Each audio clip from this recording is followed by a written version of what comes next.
300 luxury cars line the avenue, their engines purring in solidarity. Behind the wheel of each vehicle sits someone powerful: CEOs, celebrities, doctors. But who are they supporting? A humble bus driver who chose compassion over rules during a hurricane. What could this man have done to earn such extraordinary support from the elite? Watch this incredible true story of kindness and justice. Subscribe to Seeds of Goodness for more inspirational content. Thaddeus Monroe's hands gripped the steering wheel of bus number 42 with the familiar confidence that came from 20 years behind the wheel. At 45, the lines etched around his eyes told stories of pre-dawn starts and late-night finishes, of thousands of routes through the city in all weather conditions. His route, the 42A, was one of the longest in the city, stretching from the impoverished areas of South Harbor through downtown and into the suburbs. The regulars on his route knew Thaddeus by his warm smile and the way he remembered not just their stops, but their stories. He knew which passengers were heading to chemotherapy treatments, which college students were the first in their families to attend university, and which elderly riders depended on his patience as they slowly climbed the steps with their walkers. "Weather's turning bad out there, Mr. Monroe," said Mrs. Greenfield, an elderly teacher who'd been riding his bus for over a decade as she disembarked. "They're saying the storm's going to be worse than predicted." Thaddeus nodded, glancing at the darkening sky through the windshield. "You stay safe now, Mrs. Greenfield. Don't go out again once you get home." Hurricane Eliza had been upgraded from a Category 2 to a Category 3 overnight, and the mayor had issued emergency warnings. The transit authority had announced that bus service would be suspended by 8 p.m., just 4 hours from now, as part of the city's storm preparations. As Thaddeus continued his route, the rain started, first as a gentle patter on the roof of the bus, then quickly intensifying to a heavy downpour that reduced visibility and sent pedestrians scrambling for cover. He was about 15 minutes behind schedule due to the weather when he spotted them, a group of about a dozen people huddled under the inadequate shelter of a tree, soaking wet and looking miserable. They weren't at an official bus stop, but Thaddeus recognized many of them from their scrubs and ID badges. They were staff from Mercy General Hospital, which was just visible in the distance behind them. He'd picked up hospital workers there often enough to know they usually had their own shuttle service, but today there was no shuttle in sight. Thaddeus pulled the bus over. "You folks need a ride?" he called as he opened the doors. A woman with exhaustion evident on her face stepped forward. "The hospital shuttle broke down, and there's no ride share available because of the storm. We just finished a 12-hour shift preparing for hurricane casualties. Is there any chance you could help us?" Thaddeus didn't hesitate. "Get in, all of you." The relief on their faces was immediate as they climbed aboard, dripping water onto the floor of the bus. There were 14 of them in total, nurses, technicians, and custodial staff from the looks of their varied uniforms. All were soaked to the bone. "I don't have my wallet," one young nurse said anxiously as she stood by the fare box. "It's in my locker at the hospital. With the emergency protocols, we were rushed out so quickly." "Don't worry about it," Thaddeus said, waving her on. "None of you need to pay today. You've done enough for this city already." A murmur of grateful thanks spread through the group as they found seats, many collapsing into them with visible exhaustion. "This isn't even a real stop," muttered a middle-aged man seated near the front of the bus, loud enough for everyone to hear. He wore an expensive raincoat and had been tapping impatiently on his phone. "We're already running late, and now we're picking up people who don't even have fare." Thaddeus met the man's eyes in the rearview mirror. "Sir, these folks have been preparing the hospital for whatever this hurricane brings our way. I think we can spare a few minutes and a few dollars to get them home safe." The man scowled and returned to his phone, this time holding it up in a way that made it clear he was recording. As the bus continued its route, Thaddeus learned that many of the hospital staff lived in the Westbrook area, which wasn't technically on his route. It would require a detour of about 10 minutes. "I can let you off at the Westbrook transfer point," he told them, "but you'll have to wait for the 67 bus, and with this weather and the emergency schedules." He glanced outside at the increasingly violent storm. The rain was now coming down in sheets, and tree branches were beginning to come down. The thought of these people, who had just spent half a day preparing to save lives, waiting in this weather seemed wrong. "You know what? I'll take you into Westbrook myself. It's not that far off route." This earned him another glare from the businessman, who now openly filmed the exchange. "That's against regulations," the man said. "I'm a taxpayer, and I have a right to timely service on the posted route. I'll be reporting this." A nurse with silver-streaked hair turned to face the man. "Sir, we've been on our feet for 12 hours straight setting up emergency triage centers and securing backup generators. Some of us haven't seen our children in over a day. We're trying to get home before roads become impassable." The man was unmoved. "Not my problem. Rules exist for a reason." Thaddeus kept his eyes on the road, but his jaw tightened. "Sir, I understand your concern, but this is an unusual circumstance with the hurricane coming. I'm making a judgment call." "A judgment call that's going to cost you your job," the man muttered, still recording. Thaddeus made the turn that would take them off the official route and into Westbrook. One by one, he dropped the hospital workers off as close to their homes as possible. Their gratitude was evident in their tired smiles and heartfelt thanks. "You're an angel, Mr. Monroe," said the last nurse as she prepared to step off the bus. She'd read his name from his ID badge. "I don't know what we would have done if you hadn't stopped." "Just doing what's right," Thaddeus replied. "You stay safe during this storm, you hear?" Once all the hospital staff had disembarked, Thaddeus steered the bus back toward its regular route.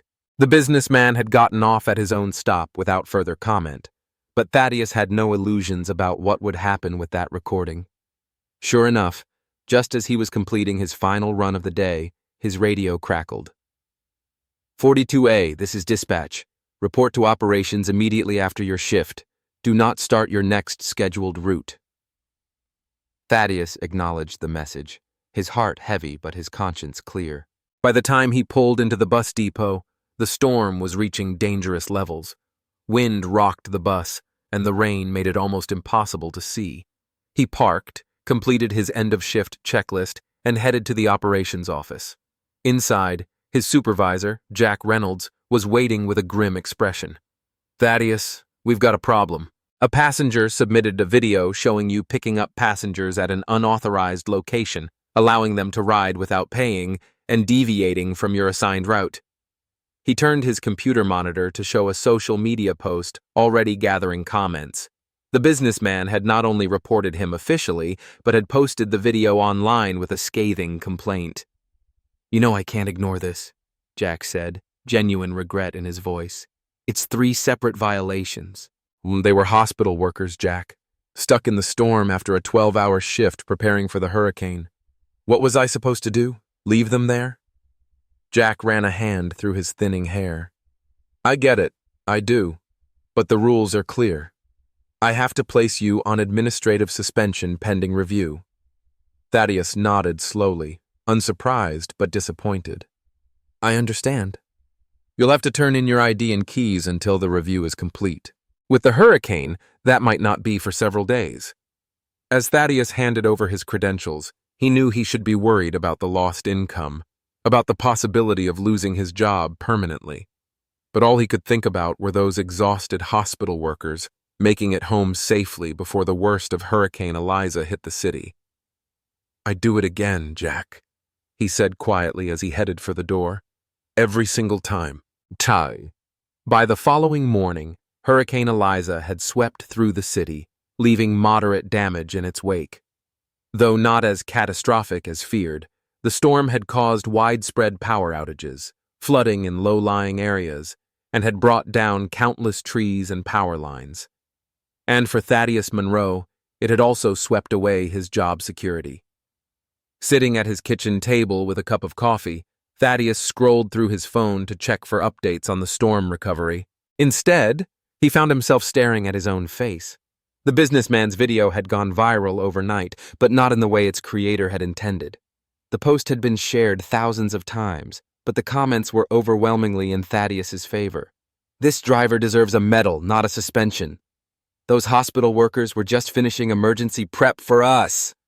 Metropolitan Transit Authority should be ashamed. Rules over humanity? Thaddeus set his phone down, unsure how to feel about his newfound internet fame. The support was heartwarming, but it wouldn't pay his bills if he lost his job permanently. 20 years of service, an impeccable record until now. And it could all end because he'd chosen compassion over compliance. His phone rang, a number he didn't recognize. Hello? Is this Thaddeus Monroe, the bus driver? The voice belonged to a woman who sounded young and enthusiastic. Yes, this is he, Thaddeus replied cautiously. Mr. Monroe, this is Dr. Vanessa Wright from Mercy General Hospital. I was one of the nurses you helped yesterday. I hope you don't mind, but I tracked down your number through a colleague who rides your route regularly. No, that's fine. Is everything okay? Actually, we've heard about what happened to you, and we're outraged. You helped us when no one else would, and now you're being punished for it. I've spoken with my colleagues, and we've started a social media campaign. #Justice for Thaddeus is trending locally. Have you seen it? Thaddeus hadn't. He opened his laptop and searched the hashtag, finding thousands of posts. Many came from the hospital workers he'd helped, sharing personal accounts of their experience. Others came from his regular passengers, describing years of his small kindnesses, waiting an extra moment for running commuters, helping elderly passengers with their groceries, knowing the names of regular riders' children. We're not going to let them do this to you, Dr. Wright continued. We've started a GoFundMe to help with your expenses while you're suspended. It's already raised over $5,000. Thaddeus was speechless. He had simply done what he thought was right, what he hoped anyone would do. He hadn't expected this outpouring of support. As the day progressed, local news stations picked up the story. By late afternoon, Thaddeus had declined 6 interview requests, uncomfortable with the attention. But the story continued to spread, capturing the imagination of a city recovering from a hurricane and hungry for news of human kindness. Among those following the unfolding story was Elias Rahman, the city's transport minister. At 55, Rahman had risen through the political ranks with a reputation for pragmatism and efficiency. But as he watched the interview with Dr. Wright and her colleagues on the evening news, something else stirred in him. Memory. My mother was a nurse at Mercy General for 30 years, he told his assistant, who had caught him watching the broadcast. She would often come home with stories about missing the bus after a long shift, standing in rain or snow waiting for the next one. No shuttle services back then. The assistant nodded politely, familiar with the minister's occasional reminiscences about his late mother. This driver, Thaddeus Monroe, he did exactly what I would have wanted someone to do for my mother, Rahman continued, his voice thoughtful. And now Metropolitan Transit wants to make an example of him. It's unfortunate, the assistant agreed, but they do have their policies. Policies, Rahman interrupted, are meant to serve people, not the other way around. He straightened in his chair, decision made. Get me the CEO of Metropolitan Transit on the phone. And after that, I have a few more calls to make. The CEO of Metropolitan Transit Authority, Victoria Keller, was not accustomed to direct calls from the transport minister. Their communication usually passed through several layers of officials and assistants. So, when her assistant informed her that Minister Rahman was on the line, she braced herself for bad news. Minister Rahman, what can I do for you? She asked, keeping her tone neutral. I'm calling about one of your drivers, Ms. Keller, Thaddeus Monroe. Victoria suppressed a sigh. Of course, it would be about the viral bus driver incident. Yes, Minister. I'm aware of the situation. Mr. Monroe violated several company policies. While I understand there were extenuating circumstances, Ms. Keller, Rahman interrupted gently. My mother was a nurse. She worked at Mercy General for 3 decades, often in emergency situations like the one we just faced. The thought that she might have been left standing in a hurricane because of company policy is deeply troubling to me.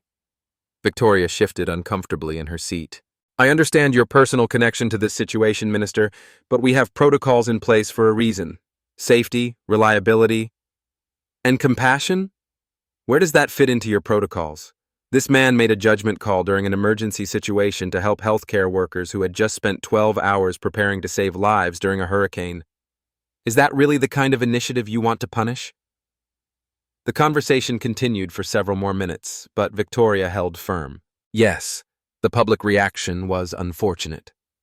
Yes, they would take the circumstances into account. But rules were rules, and the review process would proceed as established.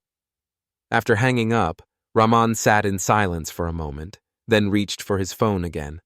This time, he called his old friend Hassan Al-Farsi, president of the Luxury Automobile Club of the city. "Hassan, I need a favor," Rahman said without preamble. "How quickly can you mobilize your members for a good cause?" Hassan's deep laugh rumbled through the phone. "Depends on the cause, my friend. But for you, I can work miracles. I need every luxury car owner you can reach. Tomorrow morning, 9 a.m. at the Central Plaza. I'll explain everything when you're there."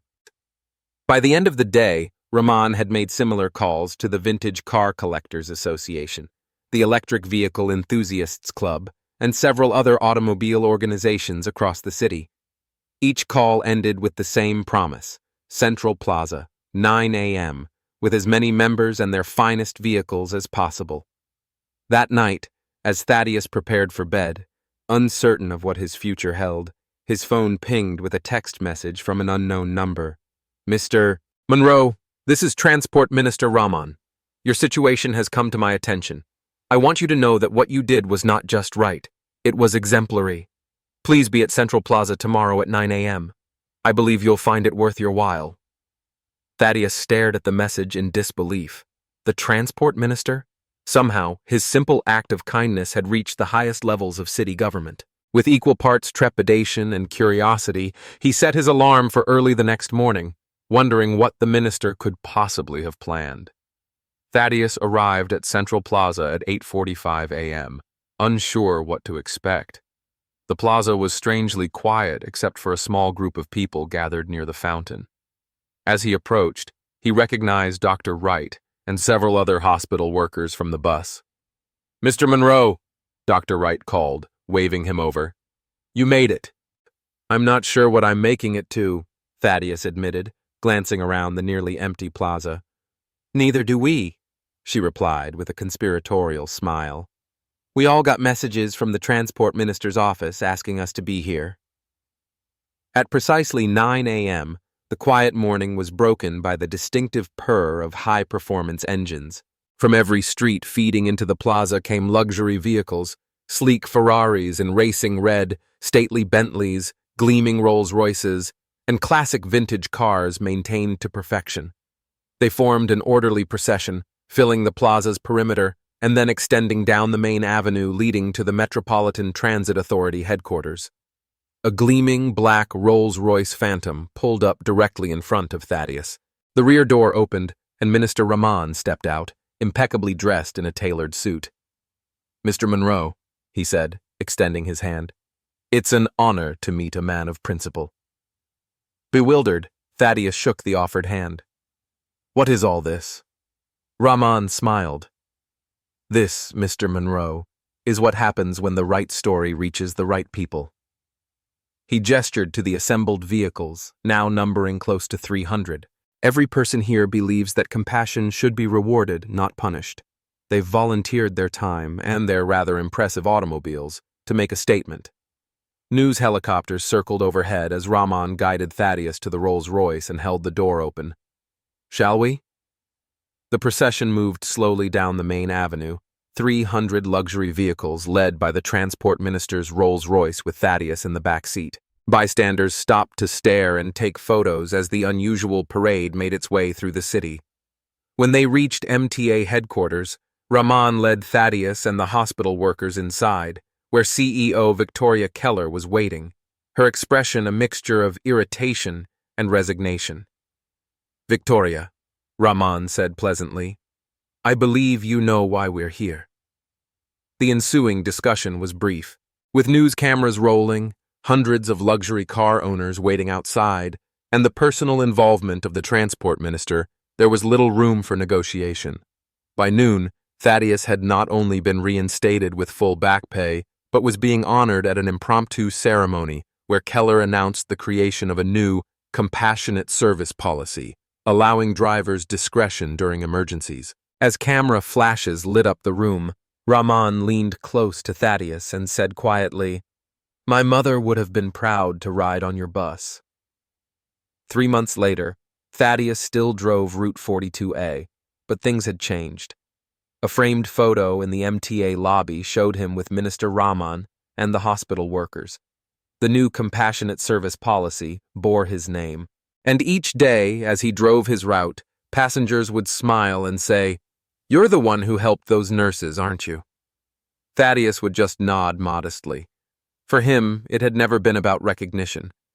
It had simply been about doing what was right, a small act with a big heart that had unexpectedly changed everything.